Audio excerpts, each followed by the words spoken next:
सिंहासन बत्तीसी की 12वीं कहानी पद्मावती पुतली की कथा। विक्रमादित्य की खूबियों के बारे में बताने के लिए इस बार 12वीं पुतली सिंहासन से निकलती है।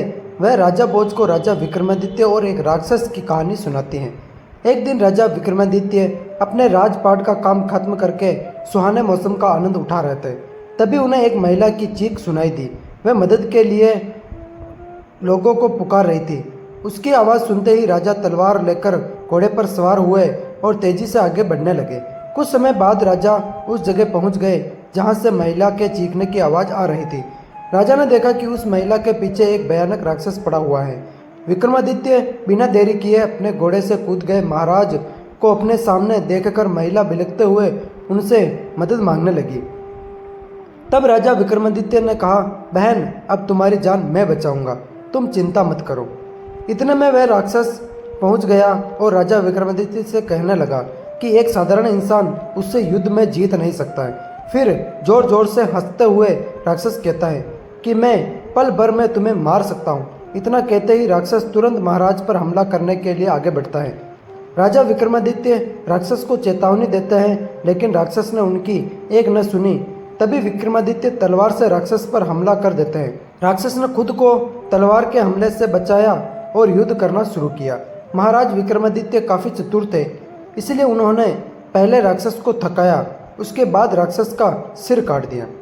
सिर कटने के बाद राजा को लगा कि राक्षस मर गया है, लेकिन तभी उसके शरीर पर दोबारा कटा हुआ सिर जुड़ गया। साथ ही जहां उस राक्षस का रक्त गिरा था वहां से दूसरा राक्षस पैदा हो गया। यह देखकर राजा विक्रमादित्य हैरान हो गए। फिर दोनों राक्षसों ने महाराज से लड़ाई करना शुरू कर दिया। सबसे पहले रक्त से जन्मा हुआ राक्षस राजा पर हमला करता है।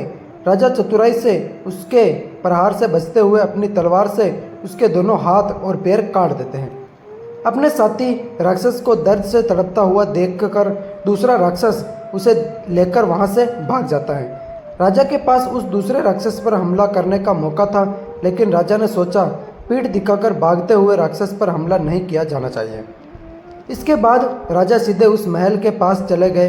विक्रमादित्य ने उससे कहा, राक्षस डरकर भाग गया है, तुम मेरे साथ चलो, मैं तुम्हें तुम्हारे माता पिता के पास पहुंचा दूंगा। तभी वह महिला कहती है, अभी खतरा टला नहीं है, क्योंकि राक्षस मरा नहीं, सिर्फ भागा है, वो दोबारा से आएगा। उसकी बातें सुनकर राजा ने उसका नाम पूछा। महिला बताती है वह सिंहूल द्वीप में रहने वाली एक ब्राह्मण की बेटी है। एक दिन वो तालाब में अपनी सहेलियों के साथ नहाने गई थी। उसी दिन इस राक्षस की नज़र मुझ पर पड़ी और वो मुझे उठाकर यहाँ अपने साथ ले आया है।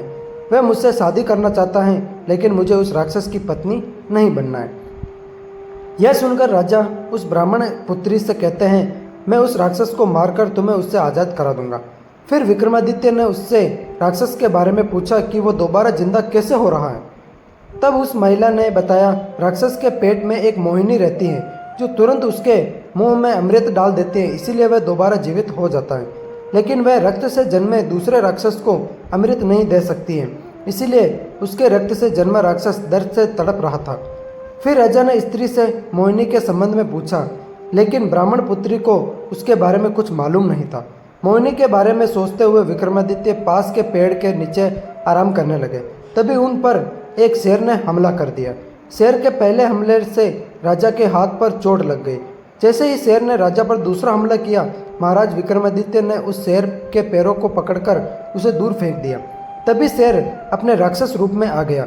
यह देखकर राजा समझ जाते हैं कि यह मायावी राक्षस है जो छल से मुझसे हराने की कोशिश कर रहा है।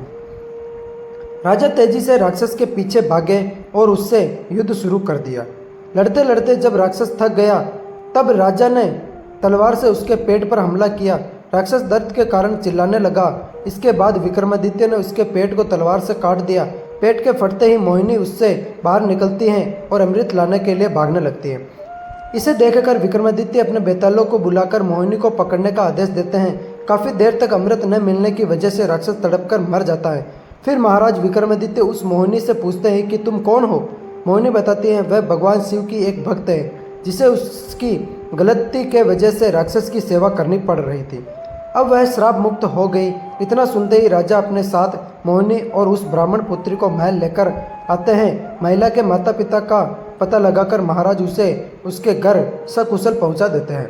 उसके बाद राजा मोहिनी से शादी करके खुशी खुशी अपने महल में रहने लगते हैं। यह कहानी सुनाने के बाद 12वीं पुतली राजा भोज से पूछती हैं कि क्या आप में है राजा विक्रमादित्य जैसे गुण, और फिर वहाँ से उड़ जाती हैं।